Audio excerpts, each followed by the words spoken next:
Good morning, children. Today we will do footprints without feet. Now I'll be a bit fast today as the chapter is easy. So let me at the beginning tell you that I'll be a bit faster and I will try to finish it today. So I'll be a bit longer also.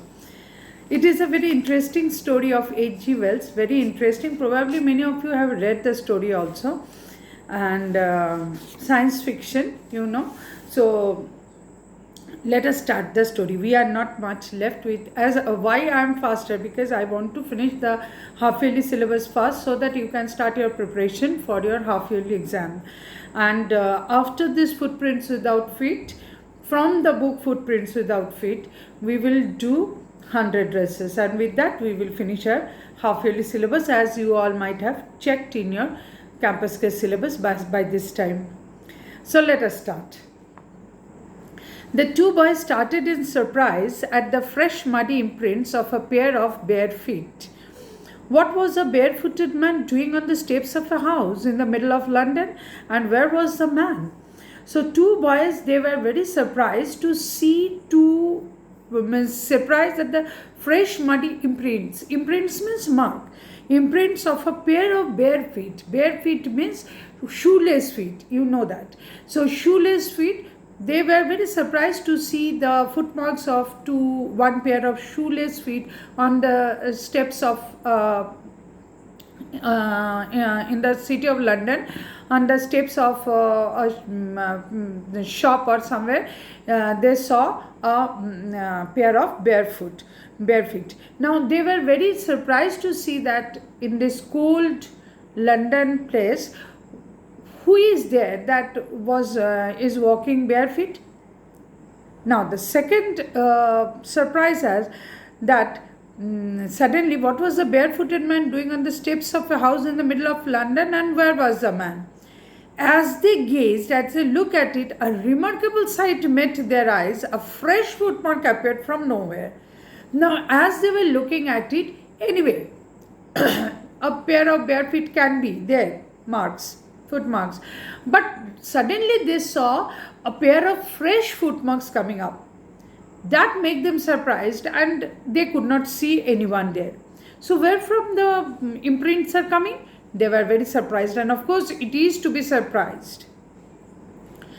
Further footprints followed, one after another, and they could see that the footprints are getting imprinted on the steps, descending the steps and progressing down the street. They descended the steps and they went away down the street. The boys followed, fascinated, until the muddy impressions became fainter and fainter and at last disappeared altogether.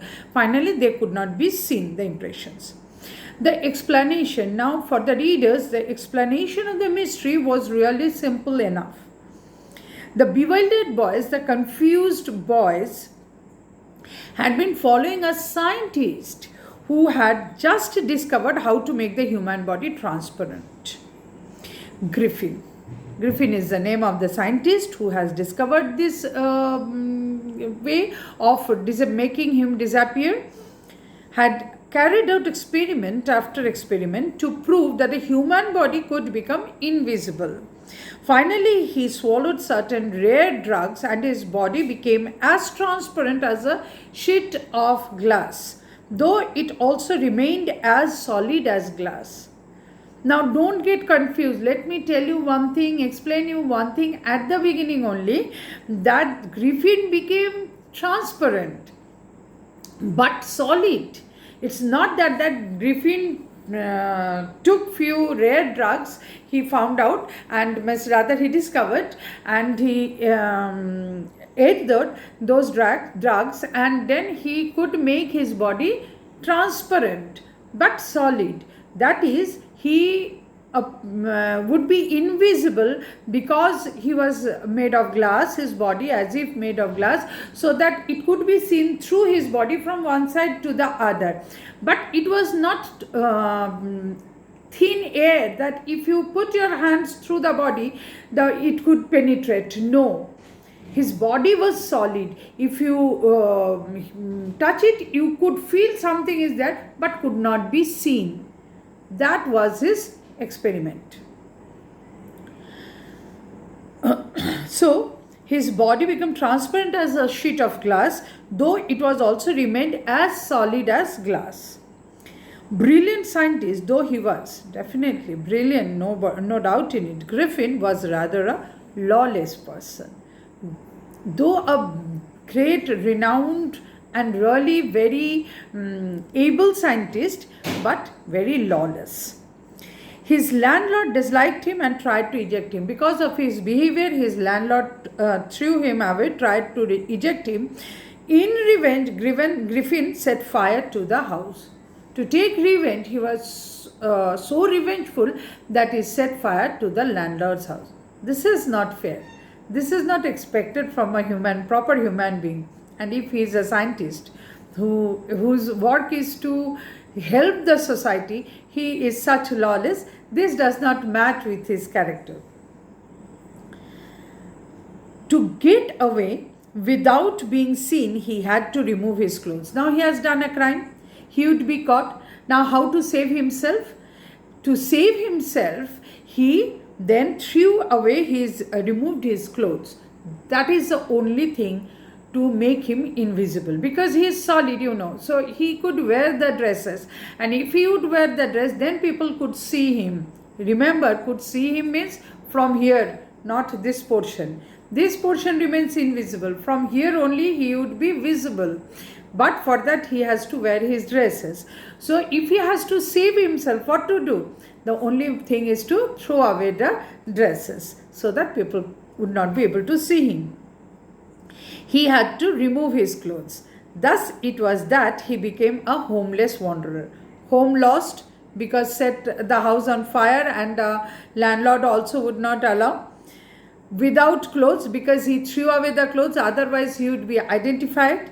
So threw away without clothes, without money, of course. You can understand nothing is there where he would carry the money, and quite invisible. Such is his condition until he happened to step in some mud and left footprints as he walked. As he was walking, that is the beginning of the story, that the two boys saw him in such condition. He escaped easily enough from the boys who followed his footprints in London, but his adventures were by no means over. Now he could escape himself from his landlord, he could save himself from the two boys, but he could not, it's not the end of his adventure, rather it was the beginning of his adventures. By no means over. He had chosen a bad time of the year to wander about London without clothes. It was mid-winter. He was transparent but not feelingless. So to save himself, he removed the clothes. But in London, where the temperature, how it goes down, and he had to remove his clothes. So you can well understand what can be the condition of the lawless scientist. The air was bitterly cold and he could not do without clothes. Instead of walking about the streets, he decided to slip into a big London store for warmth. Now he has to find out some way to make him comfortable. So he decided to slip into a big London store for warmth, where he will get some warmth.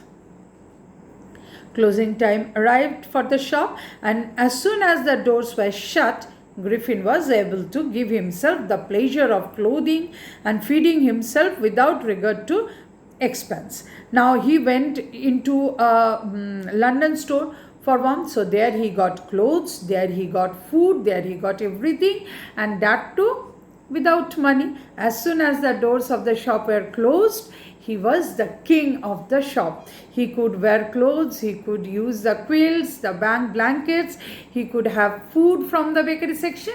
He got everything from the store. So closing time arrived, and as soon as the doors were shut, Griffin was able to give himself the pleasure of clothing and feeding himself without regard to expense. He broke open boxes and wrappers and fitted himself out with warm clothes, wore the warm clothes, had food, everything. Soon, with shoes and overcoat and a wide-brimmed hat, everything he got from the departmental store, what he wanted. He became a fully dressed and visible person. Now he could be visible because all the dresses were on, and remember, the hat was on. And if the hat was on, then only he could be, at least something would be there, could be seen, if not the whole face. Even the shoes, means the feet also got covered. In the kitchen of the restaurant, he found cold meat and coffee, and he followed up the meal with sweets and wine taken from the grocery store. Finally, he settled down to sleep on a pile of quilts. He had his stomach full, he had his clothes, and then finally he went for the quilts to have a good sleep from the blankets. If only Griffin had managed to wake up in good time, all might have been well. But unfortunately, next morning he was late in waking up, and that made from there started another problem.